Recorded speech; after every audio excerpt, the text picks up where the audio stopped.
As trans people, we've had to work so hard to be ourselves. And even though that's a struggle, it also is a gift. Because when we have to work so hard to be ourselves, when we get there and we start to feel like we're presenting who we want to be in the world, just that alone is joyful.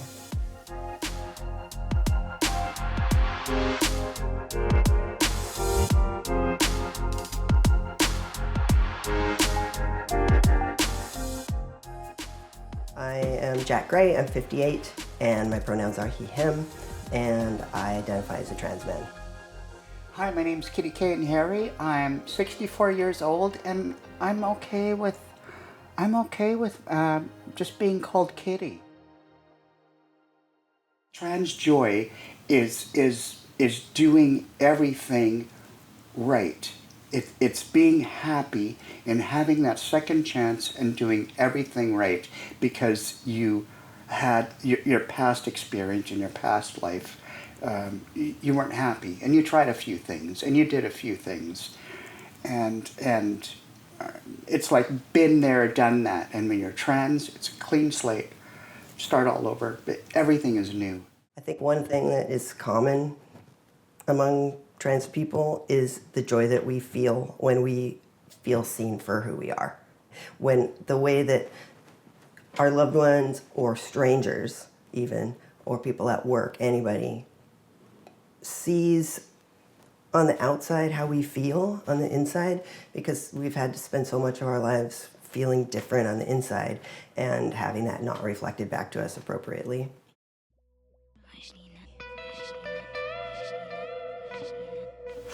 My earliest memory was being 6 years old, maybe even younger, 3 or 4 years old, wanting to try on my mother's pantyhose and her panties.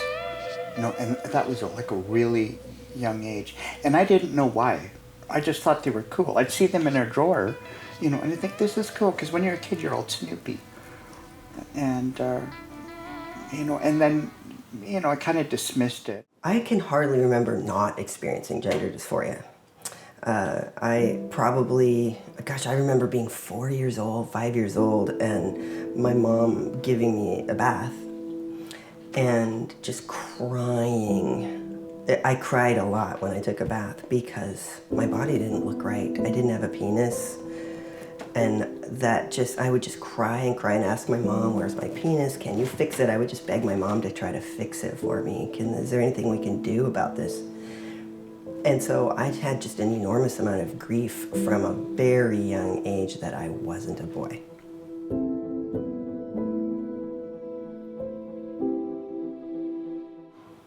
There was no awareness that someone might feel like one gender and be another sex expression that is different from how they feel on the inside.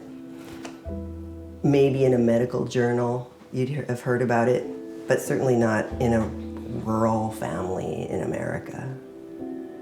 Nobody talked about that or had any awareness. So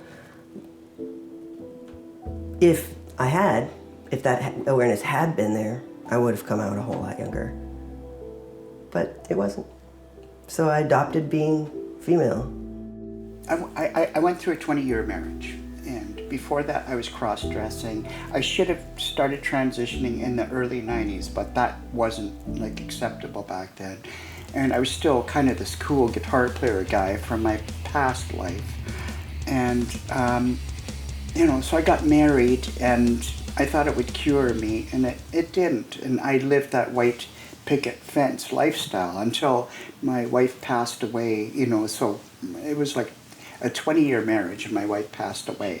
But I thought, I'm going to cross-dress again. And I was in shock because I looked terrible. I wasn't like I was this hot kid anymore. But I got it together really quick.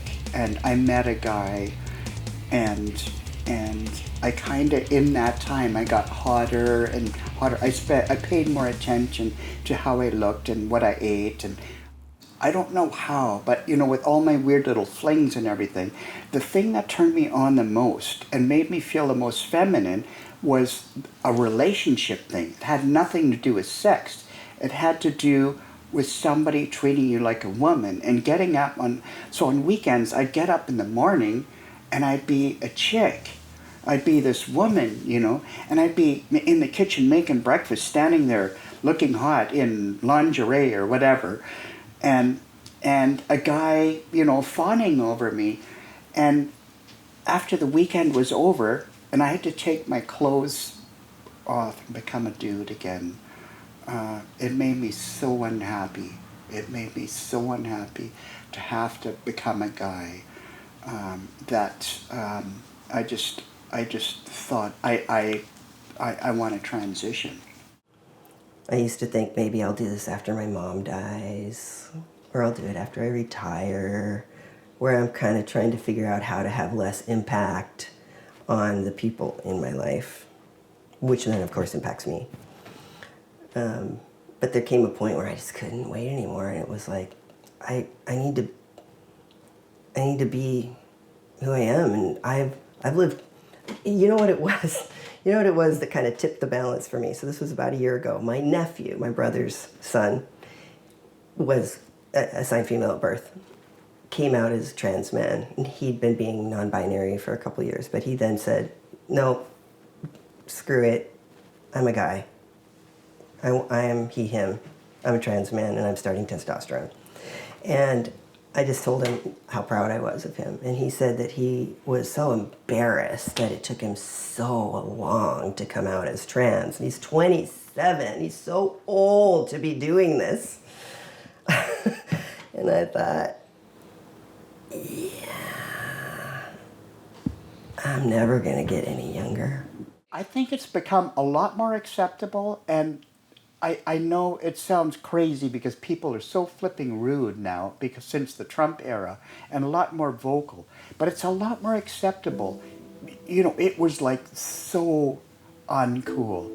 In my time, when I was 20, it would have been like the early 80s. It was in 1980. You would have been beat up like really bad. You would have been ridiculed. You would have been made fun of in school. You wouldn't get hired at places. Now, it's acceptable. It's not because you don't get hired at a place because it's the law or because you're being told to. But they're getting hired at places because people don't care, and maybe they're good employees. And trans girls work here, and and the owner has no problem with it.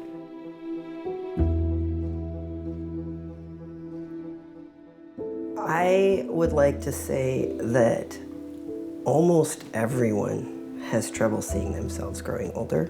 That's kind of a universal struggle that people have, because we don't want to be our parents exactly, or we don't want to be, so who am I? What is that going to look like? So the fact that you're trans just adds a layer to that. It is sort of a universal experience of being human, but being trans or queer in any way adds a layer to that. And that's, I think, why it's especially important to have role models and see people who are like us when we're growing up. So I would say you're gonna be okay. It's gonna be hard. You already know that. If you're trans, you already know that life is gonna be hard, because this world wasn't really made for you. So you already know that you have to work hard to fit in or to exist. You have to work hard to understand yourself. And so I'm not going to sugarcoat life for you. Life is hard, and sometimes it breaks your heart. And sometimes you break your own heart. And sometimes the people that you love fail you, and sometimes you fail yourself. And all those ways that break you are what make you so beautiful. I'm beautiful because I'm broken. I'm beautiful because I've suffered. I'm beautiful because I've had to work hard to be myself in this world. And so are you. And you're gonna make it. And you're gonna get to be 58 at some point and think, yeah, thank you for trying so hard, self. Thank you for trying so hard. Here we are.